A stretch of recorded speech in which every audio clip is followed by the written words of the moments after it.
Hello students, today we are going to start class 9 chapter 5 introduction to Euclid's geometry, introduction part of the chapter. Euclid was a teacher of mathematics at Alexandria in Egypt, popularly known as father of geometry. Euclid एक Greek mathematician थे जिन्हें father of geometry भी कहा जाता है.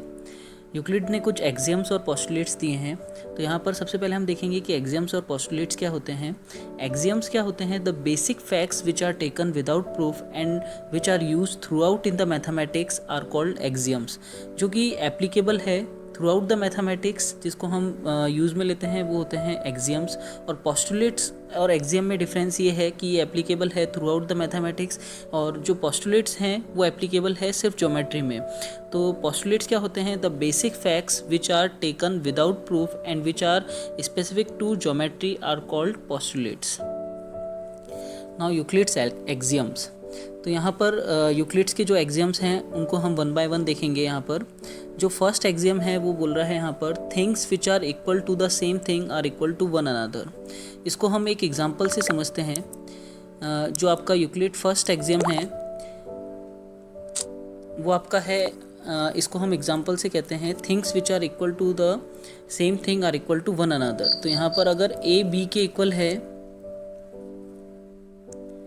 और अगर हमारा सी भी अगर बी के इक्वल है तो ए किसके इक्वल होगा? सी के. Things which are equal to the same thing, यहाँ पर ए बी के भी इक्वल है और सी भी बी के इक्वल है, तो ए किसके इक्वल होगा? सी के. Things which are equal to same thing are equal to one another. तो ये आपका फर्स्ट एक्सियम था, things which are equal to the same thing are equal to one another. तो हमने यहाँ पर एक एग्जांपल दिया है. इफ़ अगर P अगर Q के इक्वल है और S अगर Q के इक्वल है तो यहाँ पर P किसके इक्वल हो जाएगा? S के. P भी Q के इक्वल है और S भी Q के इक्वल है, तो P किसके इक्वल हो जाएगा? S के. Now second axiom, if equals are added to equals then wholes are equal. तो अगर आपका यहाँ पर अगर P Q के इक्वल है और इसके अंदर हमने दोनों तरफ लेफ्ट हैंड साइड में और राइट हैंड साइड में अगर हम S को ऐड कर दें तो यहाँ पर P प्लस S हो जाएगा और यहाँ पर Q प्लस S होगा. तो यहाँ पर ये भी क्या होगा? इक्वल होगा. फॉर एग्जांपल अगर 2 के इक्वल है तो अगर हम यहाँ पर LHS में अगर 1 ऐड कर दें और RHS में भी 1 ऐड कर दें तो यहाँ पर क्या हो जाएगा? 3 इक्वल टू 3. तो यानी if equals are added to equals then wholes are equal. तो यानी अगर हम इक्वल्स के अंदर इक्वल्स ऐड करें, यानी अगर हम इस तरफ भी S ऐड करें और इस तरफ भी S ऐड करें तो ये क्या होंगे? दोनों इक्वल होंगे. Now your third axiom, if equals are subtracted from equals then the remainders are equal. तो इसी तरह से जैसे यहाँ पर हमने सेकंड एक्सियम किया था वैसे ही आपका थर्ड एक्सियम है. अगर यहाँ पर P Q के इक्वल है और इसके अंदर हम इक्वल्स को सब्ट्रैक्ट करें तो जो रिमाइंडर होगा वो क्या होगा? इक्वल होगा. If P is equal to Q and we subtract the same number from both then the result will be same. तो ये हो जाएगा P minus S is equal to Q minus S. तो यानी अगर हम इसमें से भी S माइनस कर दें LHS में और RHS में भी S माइनस कर दें तो P minus S equal to Q minus S, तो ये दोनों क्या हो जाएंगे? इक्वल. तो इसको हम एक एग्जांपल से और समझते हैं. यहाँ पर अगर 2 इक्वल टू 2 है तो हमने अगर दोनों तरफ 1 को सब्ट्रैक्ट किया, LHS में भी 1 सब्ट्रैक्ट किया और RHS में भी अगर हमने 1 सब्ट्रैक्ट किया तो रिमाइंडर्स क्या होंगे? Equal. 2 minus 1 is equal to 1 और RHS में भी 2 माइनस 1 इज इक्वल टू 1, तो यहाँ पर 1 इज इक्वल टू 1 हो जाएगा. तो इसका मतलब if equals are subtracted from equals then remainders are equal. Now fourth axiom, things which coincide with one another are equal to one another. तो इसको हम आप एग्जाम्पल से देखेंगे. यहाँ पर if 2 figure fit into each other completely then this must be equal to one another. तो अगर मान लीजिए आपके पास में 2 सर्कल हैं, यहाँ पर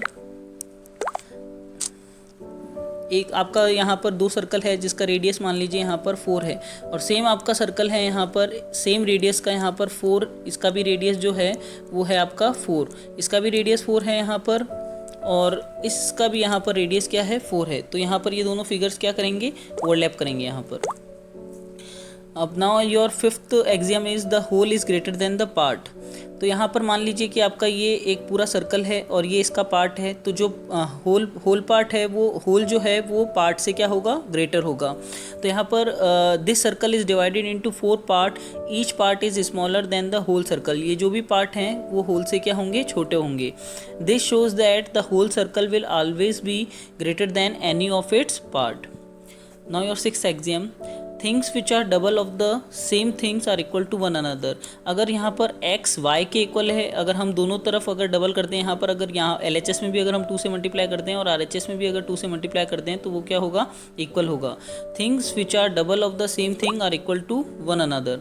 तो यहाँ पर ये हो जाएगा 2x इक्वल टू 2y। अगर x इक्वल टू y है, अगर हमने यहाँ पर LHS में भी 2 से मल्टीप्लाई किया और RHS में भी 2 से मल्टीप्लाई किया तो यहाँ पर ये क्या हो जाएगा, 2x is equal to 2y। तो ये भी क्या होंगे, इक्वल होंगे। इसी तरह से आपका 7th एग्जाम है, things which are half of the same things are equal to one another. तो यहाँ पर अगर x y के इक्वल है, अगर हमने LHS में भी हाफ कर दिया और RHS में भी हाफ कर दिया तो ये भी क्या होंगे, half of x is equal to half of y, ये भी क्या होंगे, इक्वल होंगे।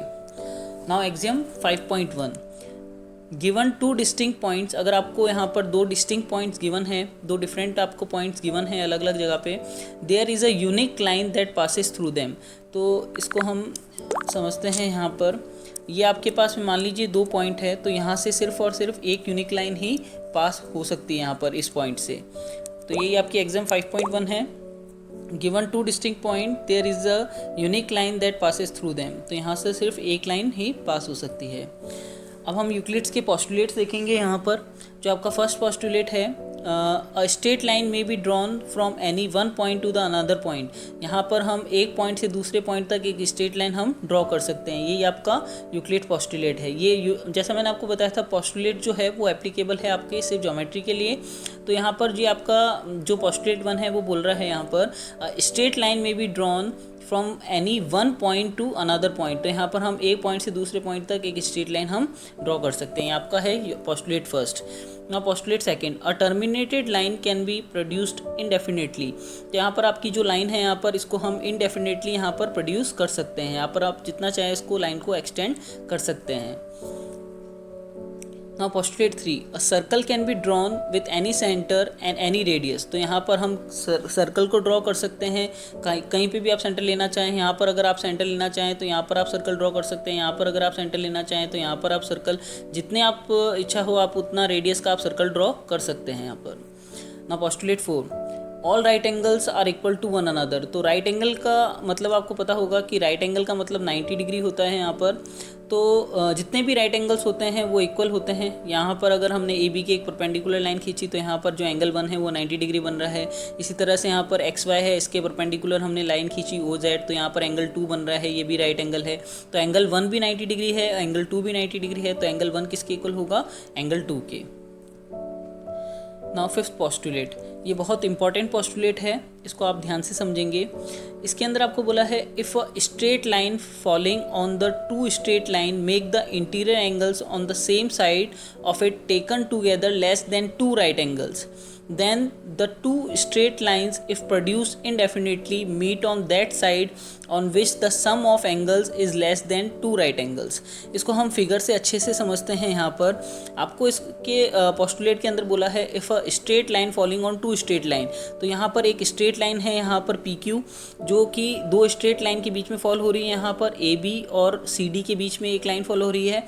If a straight line following on 2 straight line, यहाँ पर एक स्ट्रेट लाइन फॉलो हो रही है between 2 straight line, makes a interior angle on the same side. यहाँ पर interior angle on the same side की बात है। ये हमारे इंटीरियर एंगल्स हैं यहाँ पर, ये एंगल 1 और एंगल 2 यहाँ पर इंटीरियर एंगल्स हैं, और ये वाले भी हमारे इंटीरियर एंगल्स हैं। आप कोई भी ले सकते हैं। यहाँ पर हमने यहाँ पर लिए interior angles on the same side. तो ये आपकी ये जो लाइन है इसके अंदर ये जो इंटीरियर एंगल्स हैं on the same side of it taken together less than 2 right angles. तो यहाँ पर लेस देन 2 राइट एंगल्स का मतलब यहाँ पर ये जो एंगल्स हैं यहाँ पर ये एंगल जो है 90 डिग्री से कम है, यहाँ पर ये जो एंगल है वो 90 डिग्री से कम है। Then the two straight line if produced indefinitely meet on that side on which the sum of angle is less than 2 right angles. तो यहाँ पर अगर इन दोनों का सम करेंगे तो यहाँ पर अगर लेस देन 180 होगा जिस साइड में, तो वो वहाँ पर अगर हम इसको एक्सटेंड करेंगे लाइन को, इसको अगर हम इनडेफिनेटली यहाँ पर प्रोड्यूस करेंगे तो ये लाइन यहाँ वहाँ पर मीट करेगी जहाँ पर इन दोनों का एंगल का सम 180 से डिग्री से क्या होगा, कम होगा। अब आप यहाँ पर देखेंगे, यहाँ पर इस एंगल का और इस एंगल का अगर हम सम करते हैं तो ये 180 से ज़्यादा होगा। तो आप इसको यहाँ पर प्रोड्यूस करेंगे तो यहाँ पर ये मीट नहीं करेगी। तो यहाँ पर ये बताना चाह रहा है यहाँ पर कि अगर हम यहाँ पर एंगल 1 और एंगल 2 का सम अगर 180 डिग्री से अगर कम होता है तो वहीं पे ये जाके यहाँ पर आगे जाके यहाँ पर अगर हम इस लाइन को इनडेफिनेटली प्रोड्यूस करेंगे तो उस साइड में जाके वो क्या करेगी, मीट करेगी। Now theorem 5.1, two distinct line cannot have more then one point in common. तो यहाँ पर आपको ये बता रहा है इसके अंदर टू डिस्टिंक्ट लाइन, यहाँ पर हमारी दो लाइन है, एक M है और एक L है, cannot have more then one point in common. तो यहाँ पर